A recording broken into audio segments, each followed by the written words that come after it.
Hey, welcome back. I hope your Tuesday's off to a great start. We're going to do some work today in our new Unit 7, Systems of Equations. I hope yesterday's lesson went well. It was an ed puzzle, so maybe a new format for some of you, but it gave you a chance to kind of see what was coming up in this next unit. Now, I do have an attachment of these notes directly below the video. If you are able to print them out, I think that would be helpful. If not, just grab a piece of paper to jot a few notes down. I think that will work as well. So to get started today, what we're going to do is, first of all, just look at a couple of vocabulary terms. So what is a system of equations anyway? So to begin with here, a system is a set of two or more equations that work together.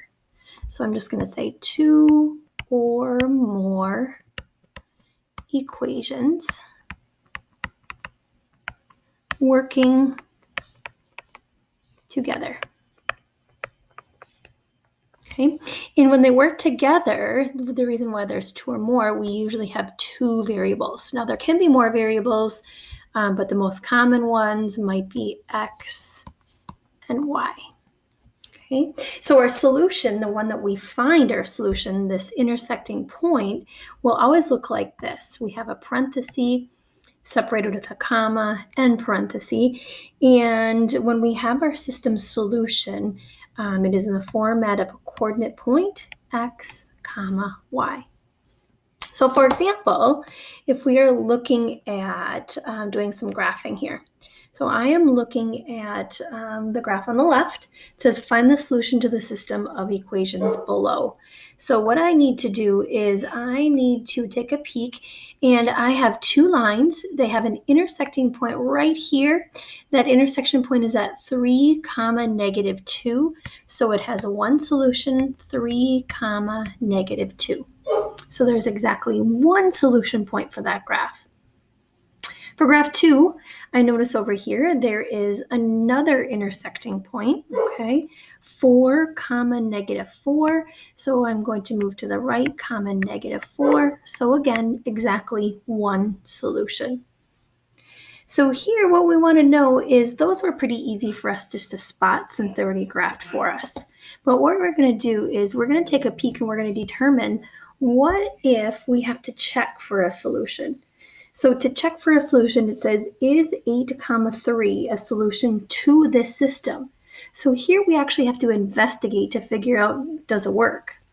So to do that, we know exactly the value for each one. We just need to substitute in and check it out. So 8 is going to be my x, and a y is going to be my 3. So in this first one, -x plus 4y equals 4. What I'm going to do is I'm just going to write below here. So -x, so this would mean -8 plus 4 times y, y is 3. If I were to substitute those in, do they equal 4? Well, let's take a peek. -8 plus 12 equals 4. Yes, it checks out. So equation 1, yes, it does work. But in order for it to be a solution, it also needs to work for the second equation. So I'm going to do the same thing directly below it. I'm going to substitute my variable x and y in to see, hey, does it equal 1? So -x would be -8 plus 3 times 3. Does that equal 1? Well, -8 plus 9 does equal 1. Yes, it is a perfect match. So the solution is a match. So we would write yes, it is a solution. Question number 2. If I go over to this next one, I'm going to try this first equation. So it says, is 3, 4 a solution to the system? So once again, I have my x and I have my y. We want to know when I substitute them in, do they work in both equations? So I'm going to start with this first one. It's actually pretty quick. X is 3 plus y is 4. Does that equal 7? A real quick yes. My second one, 4 equals -8 times x, which is 3, minus 3. So we want to know, does negative 24 minus 3, does that equal 4? That's a big old no. So this solution is not going to work. So that is not a solution. So no would be my answer for that one. Moving forward, you might notice that we have different possible solutions. So it's really easy to spot when we graph a system. If they have one intersecting point, that means they have one solution. Or you could graph two lines and see, oh my goodness, look, they're both parallel. They will never cross in that situation. No solution. There's no solution in which they will ever meet.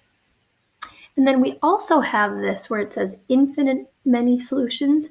That means your lines are exactly the same. So the number of solutions is infinite. So one solution is probably the most common, but there are times when we have no solutions and infinite many solutions. Okay.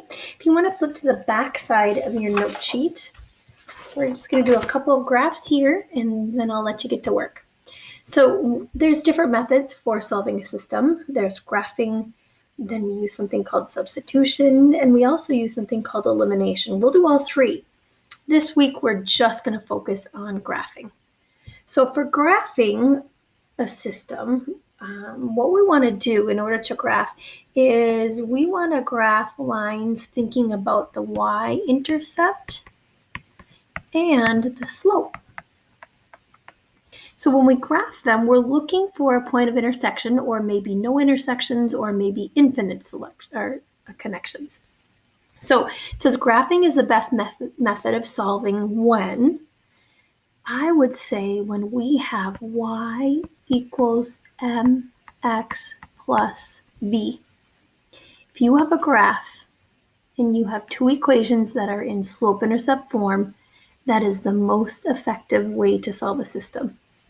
So let's take a peek at what our system is going to look like in this next one. So our first practice here, it says solve the system of equations by graphing.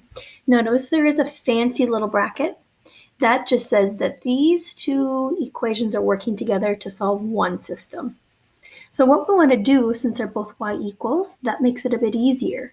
So in my top equation, y equals 2x plus 3, I see the measure of my slope is 3.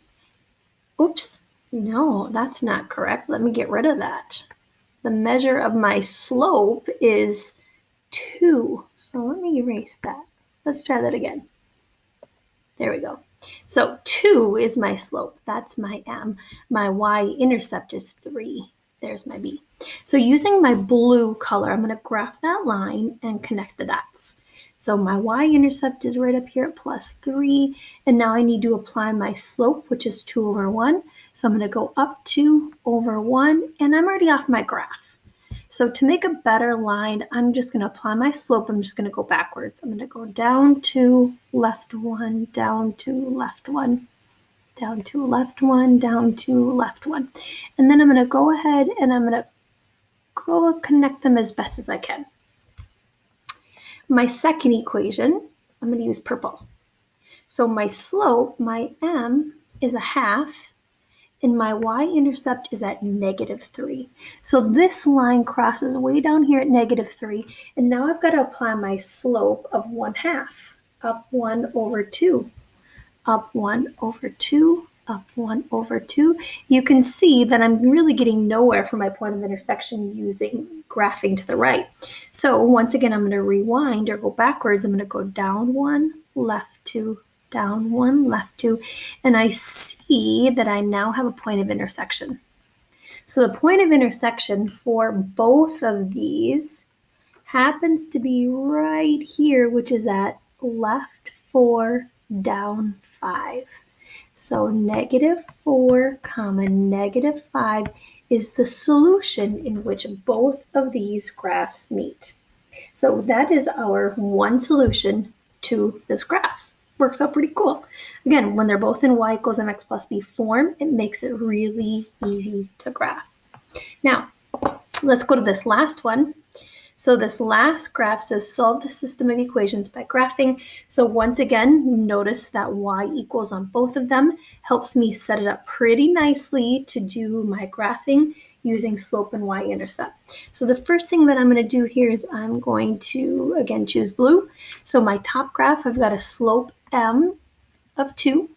And my y-intercept here is at -6. Now you might look at my graph and think, okay, Miss Glad, where's your -6? Well, I'm just going to go approximately right there. That is where my line is going to cross the y-axis. So from this point, I'm going to begin my slope.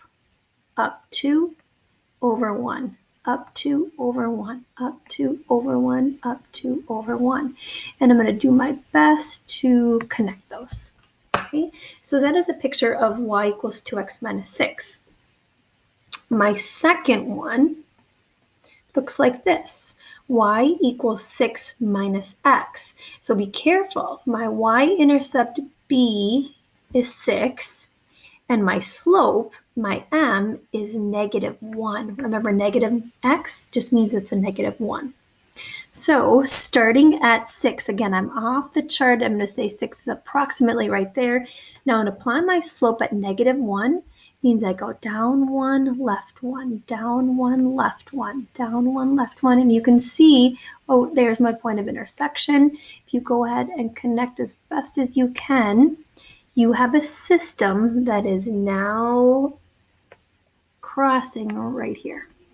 So my solution is right 4 up 2, which is 4, 2. Okay. All right. Well, thanks for joining me today. So hopefully that is a little bit helpful as you are deciding if the system is a solution and then graphing it. Have a great day.